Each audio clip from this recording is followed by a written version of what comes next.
Let's talk about tests. We want our kids to do well on tests.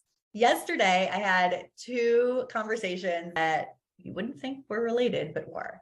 One was with a mother who has a son in third grade, and test prep has been coming up in his school. He goes to a really high performing school, and he's getting stressed about testing. She's realizing that he has some literacy gaps that she wants to close. So she wanted to talk about potentially working together. So she's worried about, how he's going to do on his tests.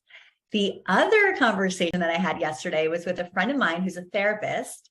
And she was telling me about this test that I've known about called the Adverse Childhood Experiences Test. And what that is a way for therapists to pretty much gauge what they're working with, right? Like how things are going for the client that they're about to meet with. So when she was telling me about that, she was saying, the usual questions like, did you have enough to eat growing up? Was there violence in the house? And that really, kind of lets therapists understand who's in front of them and what they might work on. One of the questions is, did your parents love you? And she would get a lot of answers like, yeah, my parents loved me. I haven't spoken to them in 6 years, but I know they love me. Or worse, they love me, but they really didn't take care of me when I was a kid, but I know they love me.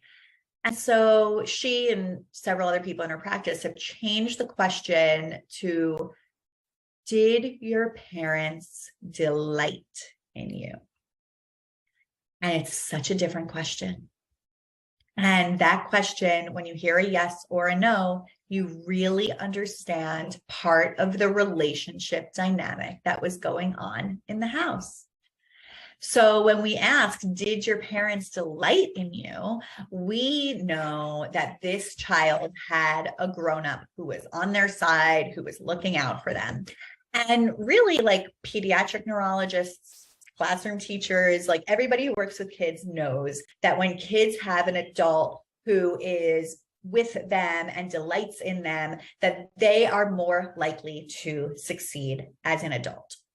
So when we're thinking about test prep, what I really want you to prep for is that test when your, kid is 25 or 30 and talking to a therapist or just talking about their childhood to not a therapist.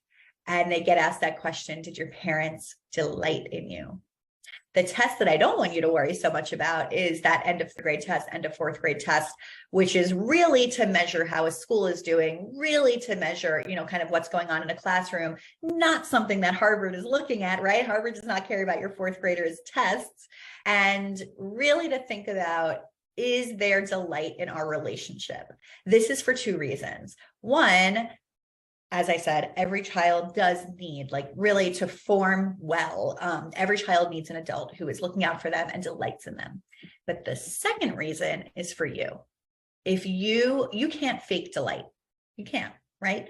If you are with your kid and you are so present with them that you have these feelings of delight, this deep warmth of being thrilled to be with them, or just seeing them as so hilarious or so silly or so smart or so talented or so creative, seeing the absolute good that is so present for your child, that's so good for you.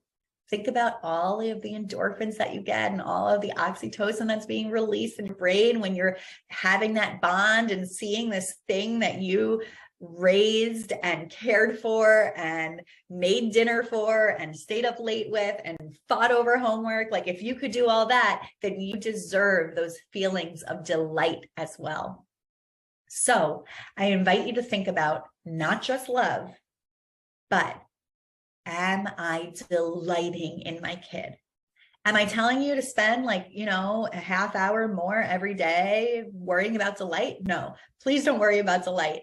But you're hearing this now and this will pop up in your head again and you'll think about delight and you'll look over while you're making dinner and you'll just say wow, you're so cool. You're so funny. You're so sweet. And just really, whatever you're feeling for your kid, let them know and let those feelings of delight come in and wash over you. And I promise it will be so good for both of you. Not just love, but delight.